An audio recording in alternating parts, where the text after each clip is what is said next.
안녕하세요. 오늘 저희가 함께 들여다볼 자료들은 보험, 금융, 그리고 의료계의 최신 소식들입니다. 근데 오늘은 그냥 뉴스를 훑어보는 게 아니고요. 좀 더 근본적인 질문을 하나 던져보려고 합니다. 바로 내 돈과 건강을 둘러싼 이 복잡한 싸움에서 과연 누가 이기고 있는가 하는 질문이죠. 과연 기업일까요? 아니면 감독기관일까요? 그것도 아니면 바로 우리 자신일까요? 오늘 다룰 소식 하나하나가 그 단서가 될 겁니다. 그거 아주 흥미로운 접근인데요. 실제로 오늘 살펴볼 기사들이 딱 그 싸움의 단면들을 보여주거든요.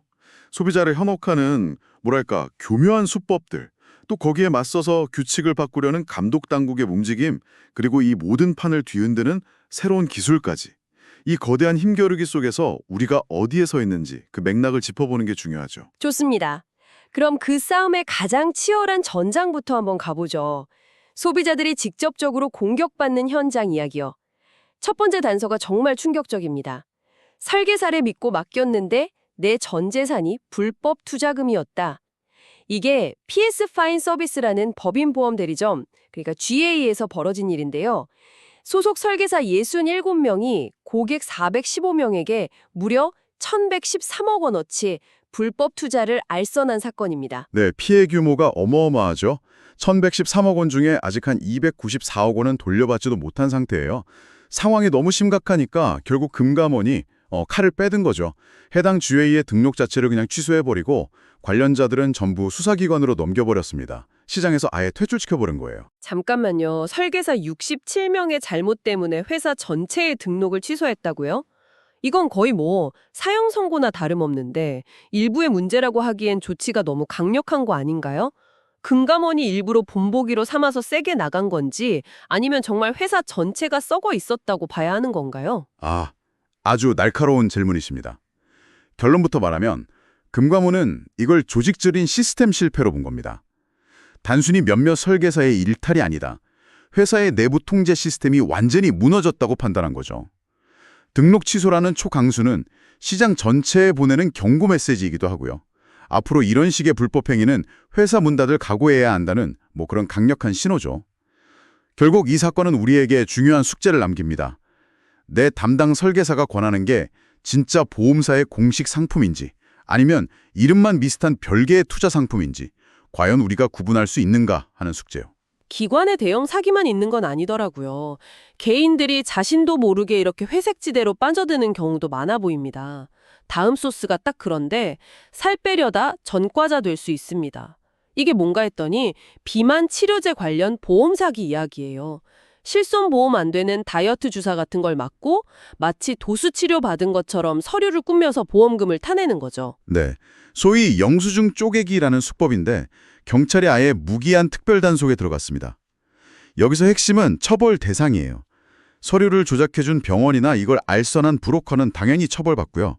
공짜다, 보험 처리 다 된다는 말만 믿고 동조한 환자까지도 형사처벌 대상입니다. 범죄로 얻은 이익, 그러니까 부당하게 타낸 보험금은 물론이고 치료 비용까지 전부 뱉어내야 할 수도 있어요. 듣기만 해도 아찔하네요. 근데 솔직히 이런 생각도 들어요. 병원에서 걱정 마세요. 저희가 다 알아서 서류 만들어 드릴게요. 이러면 일반 환자 입장에서는 원래 이렇게 해도 되는 건가 보다 하고 넘어가기 쉽지 않을까요? 그게 불법이라는 걸 어떻게 바로 알 수 있겠어요? 바로 그 지점이 가장 위험한 함정입니다. 법에서는 몰랐다는 게 방패가 되어주지 않거든요. 특히 금융범죄에서는요.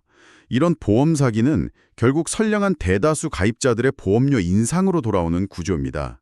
내년에 내 실손보험료가 오르는 이유 중 하나가 바로 이런 사기 때문인 거죠. 그래서 당국이 가담자 전원 처벌이라는 강경한 원칙을 세운 겁니다. 이제부턴 병원에서 그런 제안을 받으시면 이게 나를 범죄자로 만드는 길이구나 라고 즉시 인지하고 거절하는 것만이 유일한 답입니다. 이렇게 들어보니까 대형 사기부터 일상의 유혹까지 소비자들이 참 위태로운 상황에 놓여 있네요. 마치 규칙도 제대로 없는 경기장에서 뛰는 선수 같은 느낌인데요. 그런데 저희가 입수한 다음 자료들을 보니까 드디어 경기 운영진, 그러니까 감독 당국이 이 불공정한 게임의 룰을 바꾸기 시작한 것 같습니다. 맞습니다. 앞에서 나온 그 1,100억 원대 사기 사건 같은 일들이 왜 터졌을까? 결국 감독 시스템에 구멍이 있었기 때문이라는 반성에서 출발하는 움직임이죠. 금융감독원이 아주 파격적인 조직 개편을 단행했습니다. 앞에서 금감원이 GA 등록 취소로 강력한 신호를 보냈다고 하셨는데 이번 조직 개편은 아예 새로운 통신탑을 세우는 것처럼 들리네요. 그 1,100억 사기 사건 같은 문제들에 대한 직접적인 응답이라고 봐도 될까요? 정확합니다.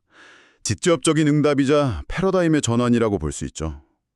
변화의 핵심은 보험사의 상품 개발이나 영업 행위를 감독하는 권한을요, 기존의 보험사 재무 건전성을 보던 부서에서 금융소비자보호처로 통째로 넘겨버린 겁니다. 예전엔 감독의 최우선순위가 이 보험사가 망하지 않고 튼튼한가 였다면 이제는 이 상품이 소비자에게 피해를 주지 않고 명확한가로 완전히 바뀐 거죠. 소비자 입장에선 정말 반가운 변화네요. 그런데 한편으론 이런 걱정도 들어요. 소비자 보호를 너무 앞세우다 보면 보험사들이 혹시 모를 규제 리스크가 무서워서 혁신적인 상품 개발을 꺼리게 되지는 않을까요? 결국 소비자들이 선택할 수 있는 건 다 비슷비슷하고 재미없는 상품들만 남게 될 수도 있잖아요. 충분히 가질 수 있는 우려입니다. 실제로 업계에서는 그런 목소리가 나오기도 하고요. 하지만 이건 혁신의 발목 잡기가 아니라 기울어진 운동장의 균형 맞추기라고 봐야 합니다. 그동안은 일단 팔고 문제 생기면 나중에 해결하자는 식의 관행이 너무 많았어요. 이번 조치는 상품을 시장에 내놓기 전 개발 단계에서부터 분쟁의 소지를 없애라는 명확한 시그널입니다. 장기적으로는 불필요한 분쟁 비용을 줄여서 오히려 더 건전한 혁신을 유도하는 효과를 낳을 수 있습니다. 알겠습니다. 감독기관이 상품 단위의 문제를 해결하기 위해 움직인다면 정부는 그보다 더 큰 사회적 위험에 대한 청사진을 내놨군요. 어떤 보험 상품 하나로는 도저히 감당할 수 없는 문제, 바로 간병비입니다. 네, 이재명 대통령이 요양병원 간병비에 대해서 단계적으로 건강보험을 적용하겠다는 정책 방향을 발표했죠. 한국이 맞닥뜨린 초고령화 사회의 가장 큰 난제 중 하나를 정면으로 다루겠다는 시도라는 점에서 의미가 있습니다.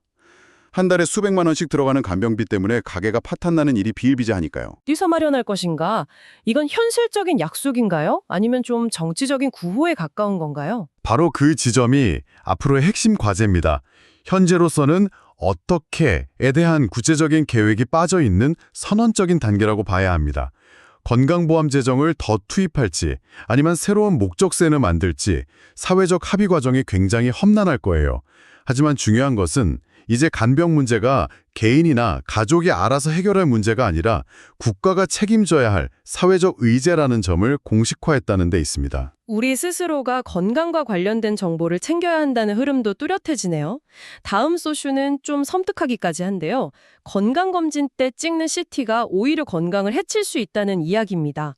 복부 CT 한 번 촬영하는 것만으로도 방사선 작업 종사자의 연간 피폭 기준치를 넘어설 수 있대요. 네, 실제로 연간 적정 방사선 노출량을 초과한 사람이 약 5만 명에 달한다는 조사 결과도 있습니다. 주로 병원을 옮겨 다니면서 의사에게 과거 검사 이력을 제대로 알리지 않아서 같은 부위를 불필요하게 중복 촬영하는 경우가 많기 때문이죠. 잠깐만요. 그럼 제가 병원 갈 때마다 제 방사선 피폭량을 직접 관리해야 한다는 건가요? 전 당연히 의사들이나 병원 시스템이 알아서 이런 걸 관리해 줄 거라고 생각했는데요. 내 방사선 노출 이력을 앱으로 직접 확인해야 한다는 건 솔직히 좀 충격적이고 불편하게 들리네요. 바로 그 지점이 중요한 인식의 전환을 요구하는 부분입니다. 예전에는 환자가 수동적으로 의료 서비스를 받기만 했다면 이제는 자신의 의료 데이터의 주인은 바로 나라는 인식이 필요해진 거죠. 이건 단순히 방사선 피폭 문제에 국한되지 않습니다. 국민건강보험 앱, 더 건강보험 앱에서 내 진료 기록, 투약 이력을 확인하고 다음 병원에 가서 의사에게 적극적으로 정보를 제공하는 것. 이것이 과잉 진료를 막고 내 몸을 지키는 가장 현명한 방법이 되고 있습니다. 필요한 검사를 거부하라는 게 아니라 정보를 가진 현명한 소비자가 되자는 거죠. 들어보니 감독기관, 정부, 그리고 우리 자신까지 모두가 각자의 위치에서 더 많은 정보를 가지고 주도권을 잡으려는 큰 흐름이 보이네요. 이런 변화는 시장 참여자들의 전략에도 영향을 미치고 있겠죠. 다음 자료를 보면 금리가 떨어질 거라는 예상이 지배적인데도 부자들은 꾸준히 저축성 보험이나 변액연금을 찾는다는 흥미로운 현상이 보입니다. 역발상처럼 보이지만 그분들에겐 아주 합리적인 선택입니다. 핵심은 두 가지, 안정적인 현금 흐름, 그리고 비과세 혜택입니다. 특히 금융소득종합과세 대상이 될 가능성이 높은 고액 자산가들에게 일정 요건을 갖춘 보험 상품의 이자 소득에 대해서는 세금을 매기지 않는다는 점은 엄청난 매력이거든요. 아, 그러니까 이분들에게 보험은 우리가 흔히 생각하는 만약을 대비한 안전망이 아니라 세금을 피하는 특수 코팅이 된 금융금고 같은 거군요. 와, 완벽한 비유입니다. 단순한 위험 보장 상품을 넘어서 상속이나 증여까지 고려한 일종의 금융 건축 설계의 도구로 활용하는 거죠. 보험이라는 상품이 가진 또 다른 얼굴을 보여주는 사례입니다. 건축 설계 이야기가 나와서 말인데 이제 금융이라는 건물 자체의 기초 공사가 바뀌고 있습니다. 바로 AI, 인공지능이죠. 금융권에서 AI 플랫폼이 본격적으로 가동되기 시작했다는 소식입니다. 네, 금융위원회를 중심으로 주요 금융사들이 모여서 데이터와 기술을 공유하는 플랫폼을 만들기 시작했습니다. 이걸로 뭘 하느냐? 개인의 신용도를 훨씬 더 정밀하게 분석해서 맞춤형 대출을 제공하거나 보이스피싱 같은 금융사기의 패턴을 실시간으로 잡아내는 데 활용하는 거죠. 늘 나오는 얘기지만 편향성이나 개인정보 문제는 당연히 걱정되는 부분이고요. 근데 그거 말고 은행들이나 금융사 입장에서 진짜 숨겨진 시한폭탄 같은 위험은 없을까요? 다들 AI 좋다고만 하는데 뭔가 놓치고 있는 건 없을까요? 있습니다. 모두가 간과하고 있지만 가장 치명적인 문제죠. 바로 설명 불가능한 AI입니다. 예를 들어 AI가 어떤 사람의 대출 신청을 거절했다고 쳐요. 근데 감독당국이 와서 왜 이 사람의 대출을 거절했습니까? 라고 물었을 때 은행의 대답이 AI 모델이 그렇게 판단했습니다. 라면 어떻게 될까요? 그건 그냥 법적인 재앙의 시작입니다. 앞으로 금융권 AI의 진짜 전쟁터는 더 똑똑한 AI가 아니라 결정을 설명하고 책임질 수 있는 AI가 될 겁니다. 책임이라는 단어가 나오니 마지막 소식과 완벽하게 연결되네요. AI가 아니라 인간의 책임에 대한 이야기입니다. 금융사 임직원들이 작년에 1조 4천억 원의 성과급을 받았는데 금감원이 이 보상 체계에 제동을 걸고 나섰습니다. 단기 실적 위주의 보상 체계가 문제였던 거죠. 당장 눈앞의 이익을 위해 무리한 대출을 해주거나 고위험 상품을 팔아서 단기 성과급만 챙기고 나중에 그게 부실화돼서 회사 전체가 위험에 빠지는 상황을 막았다는 겁니다. 이건 사실 2008년 글로벌 금융위기 때 우리가 아주 비싼 돈을 내고 얻은 교훈이기도 합니다. 먹튀 문화를 막는 거죠. 그렇죠. 결국 성과급을 단기 실적이 아니라 3년, 5년 뒤에 장기적인 경영 성과와 연동시켜서 지급하라는 거군요. 금융 시스템 전체의 안정을 위한 조치로 보이네요. 맞습니다. 임직원의 보상 체계를 건전하게 관리하는 것이 개별 회사를 넘어서 금융 시스템 전체를 지키면 핵심 원칙 중 하나라는 인식이 자리 잡은 겁니다.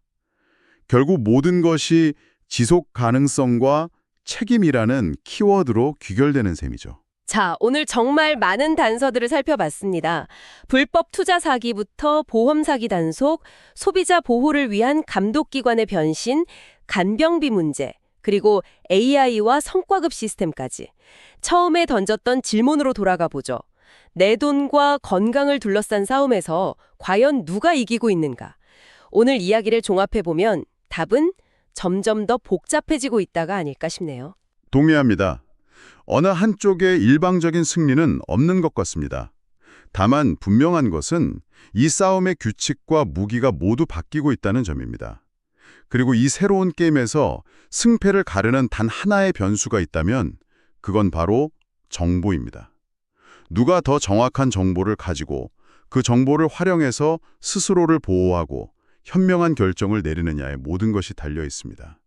오늘 나눈 이야기들이 그 정보를 얻는 좋은 출발점이 되었으면 합니다. 네, 정보가 곧 힘이라는 말이 그 어느 때보다 와닿네요.